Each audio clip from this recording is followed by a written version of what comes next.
Hi friends, அஸ்ஸலாமு அலைக்கும். Welcome to Fathima's kitchen. Fathima's கிச்சனில் இப்போ பசும்பாலை வச்சு ஒரு பால் கொழுக்கட்டை தாங்க செஞ்சுருக்கோம்.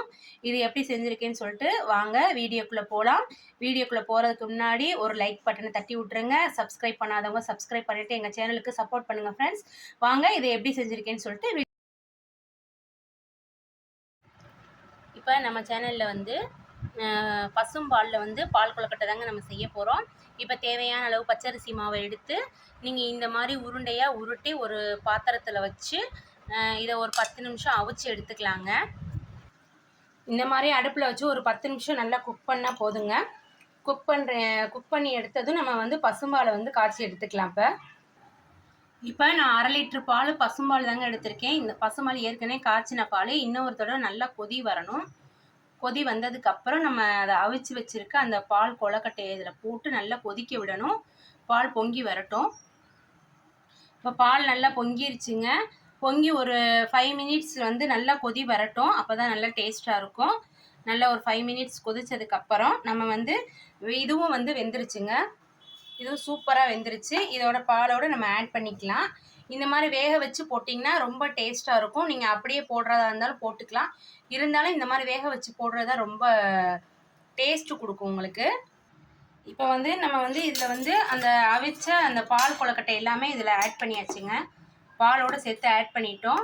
இப்போ நம்ம இதில் என்ன பண்ண போகிறோன்னா, இது நான் நிறைய ஏலக்காய் போட்டு அரைச்சி வச்ச ஜீனி பவுடருங்க. இது நான் ஒரு 3 டேபிள் ஸ்பூன் சேர்த்துக்கிறேன். ஃப்ளேவருக்காக சேர்த்துக்கிறேங்க.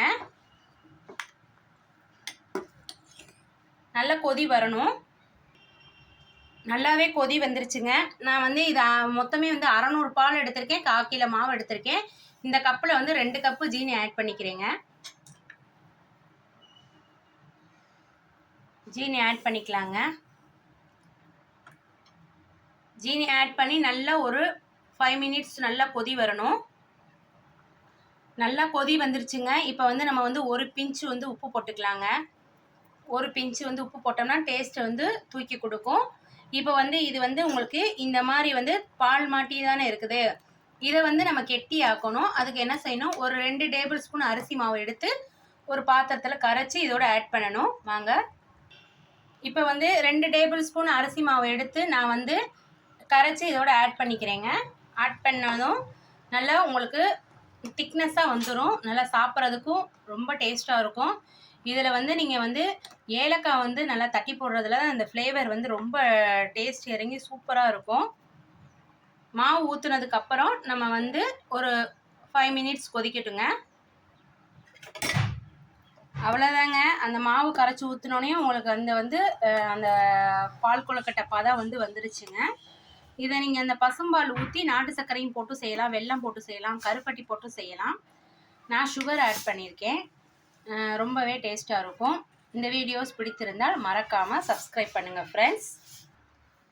சப்ஸ்கிரைப் பண்ணாதவங்க சப்ஸ்கிரைப் பண்ணிவிட்டு எங்கள் சேனலுக்கு சப்போர்ட் பண்ணுங்கள் ஃப்ரெண்ட்ஸ். நிறைய பேர் ரொம்பவே ஆதரவு தந்துட்டுருக்கீங்க. இன்னும் எங்கள் சேனலுக்கு சப்போர்ட் பண்ணுங்கள் ஃப்ரெண்ட்ஸ். தேங்க்யூ.